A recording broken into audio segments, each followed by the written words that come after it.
Grow, उसी की parent company के नाम से ये धंधा है, बिलियन ब्रेन्स गैराज वेंचर्स, एक जाना माना डिजिटल इन्वेस्टमेंट प्लेटफॉर्म। आगे बिजनेस पे बातचीत करूंगा, लेकिन ईशान जी जुड़ने के लिए धन्यवाद। पहले तो ये जर्नी, वो एक इमेज दिखाइएगा स्क्रीन पे। मैं ऐसे ही पढ़ रहा था आपके आने से पहले ईशान, 4 कलीग्स ललित, हर्ष, नीरज और ईशान, यानी कि आप मिलकर इस कंपनी की शुरुआत करी, जो आज देश की सबसे बड़ी ब्रोकिंग एंटिटी बन के खड़ी हुई है। माशाल्लाह, फोटो में आप सब तो एकदम यंग है। बचपन में धंधा शुरू कर दिया था क्या? नहीं नहीं, ऐसे नहीं है सर। शुक्रिया सबसे पहले आपको यहाँ पे हमें बुलाने के लिए। एंड मैं जर्नी के बारे में बताता हूँ कि हम चारों एक्चुअली फ्लिपकार्ट में काम करते थे रफली 10 साल पहले, जहाँ हम चारों मिले। और हमें लगता था कि इंडिया में बहुत सारे लोग हैं जो कैपिटल मार्केट के साथ जुड़ सकते हैं, बट उनको बड़ी दिक्कत होती है केवाईसी करने में, अकाउंट ओपन करने में, फिर एक्चुअली इवन पेमेंट करने में। तो हमने सोचा कि जैसे डिजिटल रेवोल्यूशन रिटेल साइड में आया है, क्या हम भी ऐसा कुछ कर सकते हैं जिससे इन्वेस्टिंग साइड पे भी एक रेवोल्यूशन टाइप की चीज़ हो पाए, और हम लोगों के लिए, आम आदमी के लिए आसान बना पाए इन्वेस्टिंग। तो उस एस्पेक्ट में हमने चालू किया। हम लोग ऑब्वियसली बहुत यंग हैं, बट स्टिल हम सब लोग ऐसे 40 के आसपास ही हैं। तो फ्रॉम दैट पर्सपेक्टिव इतने यंग भी नहीं है, हमें हो गए हैं 20 साल इस इंडस्ट्री में काइंड ऑफ काम करते हुए। पहले मोस्टली टेक में काम किया है हम चारों ने, बट अभी इवन दो हमें लगता है कि ग्रो भी एक टेक कंपनी है, बट एक फाइनेंशियल सर्विसेज और कैपिटल मार्केट स्पेस में ऑपरेट कर रही है। तो हम उस टेक को यूज करके लोगों के लिए चीजें सिंपल करने का कोशिश कर रहे हैं। क्या है, 4 कलीग्स ने मिलकर अपने अपने जॉब छोड़े। इतना कन्विक्शन था कि हिंदुस्तान में फाइनेंशियल प्रोडक्ट्स का मार्केट जो है बड़ा ओपेक सा है, ट्रांसपेरेंट बनाएंगे, आसान बनाएंगे। मैं और मेरे दोस्त पूछते हैं फ्राइडे का क्या प्लान है, इसके बियॉन्ड तो बात ही नहीं होती है। ये तो बढ़िया है ईशान। अजय, एक और सवाल, ये ग्रो तो समझ में आया, अब इसकी होल्डिंग कंपनी का नाम ये बिलियन ब्रेन्स गैराज वेंचर्स क्यों? क्या ये बताने के लिए कि गैरेज स्टार्टअप है, हम्बल ओरिजिन्स हैं, ये उसी बात को सिग्निफाई करता है क्या?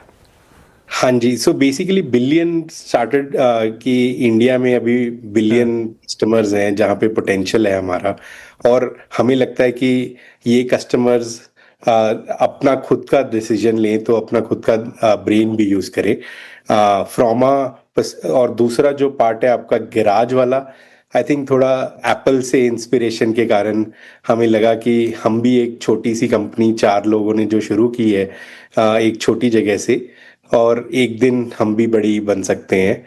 तो उस एम्बिशन से हमने ये चालू किया था। ब्यूटीफुल, बहुत। और आज कहाँ आके खड़े हुए, सही है, बहुत अच्छा।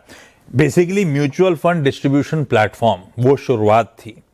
स्टॉक्स ऐड करे, गोल्ड, ईटीएफ, इंट्राडे, आईपीओ, और आज ये बिजनेस यहाँ आके खड़ा हुआ है। वो मार्केट शेयर आएगा तब आपको समझ में आएगा। ग्रो उन हम्बल बिगनिंग से आज 10 साल डाउन द लाइन, 10 साल ही होंगे, 9 साल, 2016 2017 में शुरुआत हुई बिजनेस, आज कहाँ आके खड़ा हो गया, देश का सबसे बड़ा प्लेटफॉर्म। अच्छा, 6,632 करोड़ रुपए ईशान आप लोग मोबिलाइज करना चाहते हैं, जिसमें से 1000 और करोड़ रुपीस फ्रेश इशुएंस है, बाकी सारा ऑफर फॉर सेल है। अब उसमें वो तमाम इनिशियल इन्वेस्टर्स जो होंगे वो पार्शियल एग्जिट ले रहे हैं। आप चारों प्रमोटर्स इसमें कुछ भी स्टेक रिड्यूस, मतलब डायरेक्टली बेच नहीं रहे। हाँ जी, ये क्या सही है क्या? और प्री आईपीओ आप चारों की होल्डिंग 28% पे थी। पोस्ट आईपीओ अगर ये आईपीओ सक्सेसफुल रहा तो कहां पे होल्डिंग आके खड़ी होगी? सो ये 27.5% के आसपास आएगी, क्योंकि हम रफली 1.75% डाइल्यूट कर रहे हैं प्राइमरी इशुएंस के साथ, और उसके साथ हमारी होल्डिंग रफली 50-60 बेसिस पॉइंट्स कम हो जाएगी। तो हम लोग रफली 27.5 के आसपास हो जाएंगे।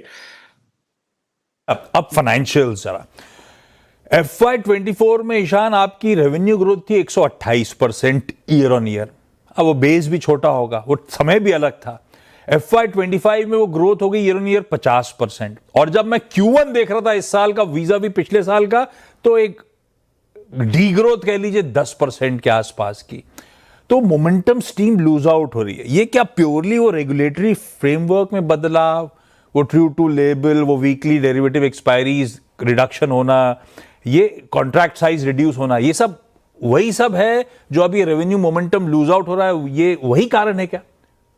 नहीं सर, आई थिंक इसमें मल्टीपल थिंग्स हैं which are affecting the revenue for Q1, but हमारा जो लॉन्ग टर्म विजन है कि अभी भी इंडिया में सिर्फ 5 करोड़ लोग हैं जो स्टॉक मार्केट में इन्वेस्ट करते हैं। ये 50 लाख थे आज से 10 साल पहले जब हमने चालू किया था, और हमारा बिलीव है ये 50 करोड़ होगा अगले कुछ डेकेड्स में। तो हम उस हिसाब से इसको लॉन्ग टर्म पेनिट्रेशन के हिसाब से देखते हैं, और हमारा बिजनेस कैपिटल मार्केट से जुड़ा हुआ है, तो उसके कारण हमारा रेवेन्यू कभी थोड़ा बहुत ऊपर नीचे हो जाता है, लेकिन हमारा बिलीव है कि हम हमेशा ग्रोथ बेटर करते रहेंगे, क्योंकि हमारे एक्विजिशन अभी भी कस्टमर का हाईएस्ट चल रहा है। 26% हमारा मार्केट शेयर है on a stock basis, but हमारा इंक्रीमेंटल मार्केट शेयर अभी भी 45% है, और हमारे यूजर्स जो हैं वो यंग हैं, तो वो ओवर टाइम जब उनका वेल्थ बढ़ता है वो और ट्रांजैक्शंस करते हैं, और हमारा रेवेन्यू उससे और बढ़ता रहता है। पर ईशान साहब, और मैं हम इसीलिए कह रहा था ना सिर्फ रेवेन्यू मोमेंटम, इसका दूसरा पहलू न्यू ट्रांजैक्टिंग यूजर्स। पिछले साल Q1 में 16-17 लाख थे, तो इस बार 7-7.5 लाख ही रह गए। तो मेरा मतलब था ये जो रूल्स ऑफ द गेम बदल रहे हैं, ये तो धंधे पे असर नहीं कर रहा है, या इसको to put it differently, best of the growth phase is behind us, ऐसा मान लूं क्या पूरी इंडस्ट्री के लिए? वो जो 2-3 साल पिछले निकले थे, अब इस रेगुलेटरी एनवायरनमेंट में जो बदलाव हुआ है, उस तरह की ग्रोथ रेप्लिकेट करना मुश्किल होगा। नहीं sir, I think Q1 last year थोड़ा एक्सेप्शन भी था, क्योंकि इलेक्शन